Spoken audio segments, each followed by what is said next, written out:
with millions, not hundreds, not thousands, not tens of thousands, not hundreds of thousands, but millions of illegal immigrants coming into our country on Joe Biden's watch, completely unvetted, completely untracked, and absolutely free to do whatever they want on our dime, by the way.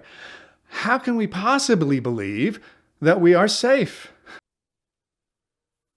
By the way, if you are smart enough, you will know who I am.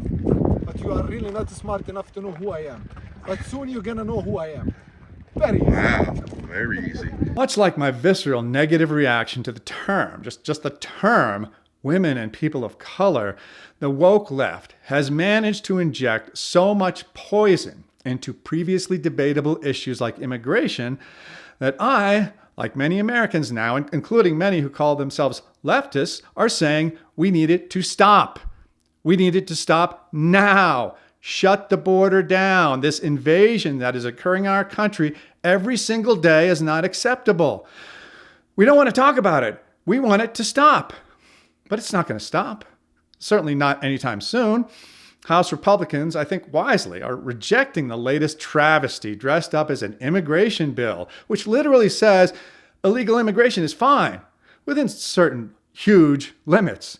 This is not what we want to hear. This is not what any of us want to hear. Joe Biden managed to turn the border crisis into an invasion shortly after he took office. He didn't need legislation to do that, and he doesn't need legislation to fix it. This is a very transparent attempt to evade political responsibility, being aided and abetted by a few gullible Republicans.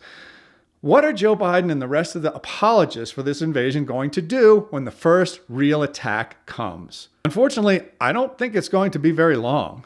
And by the way, it will not be carried out by this idiot or anyone like him.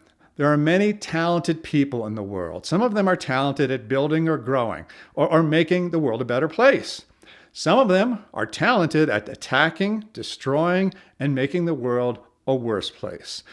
The people entering the United States during this invasion who are going to attack us are talented people. They're not shooting their mouths off when they're obviously being recorded. They're not shooting their mouths off at all. They're planning. They are waiting. They're biding their time. And when the right moment comes, we will, unfortunately, know the names of these now unknown attackers. The coming attacks, very likely plural, not singular, may not be on the scale of a 9/11. They are likely to mirror the targeted barbaric ferocity that we saw in Israel on October 7th. There will likely be few or no hostages taken. The geography makes this impractical.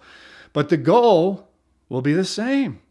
Cause the maximum amount of pain, suffering, horror, and anguish that is humanly possible.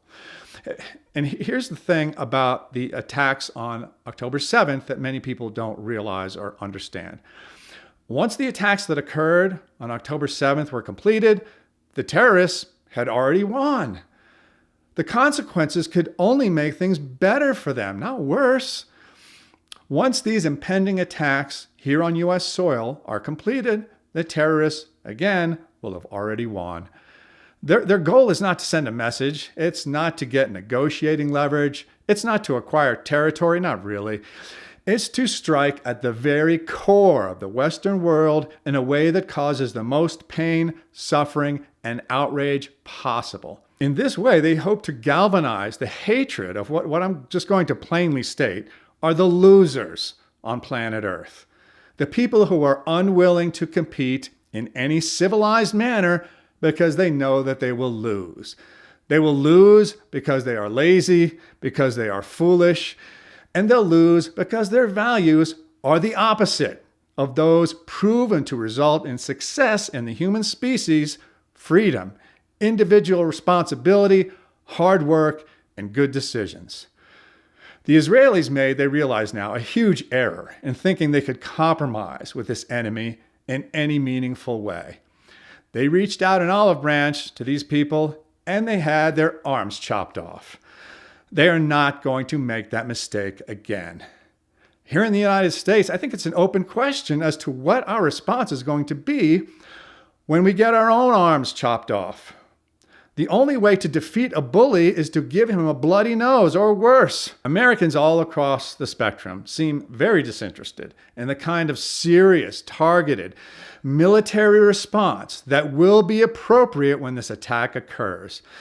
It seems more likely to me there will be a lot of people sympathizing with the poor, oppressed people who are killing us, and also, disappointingly to me, a lot who believe that if we had only removed ourselves from the world stage, these people wouldn't have targeted us. Nonsense. Bullies target the weak.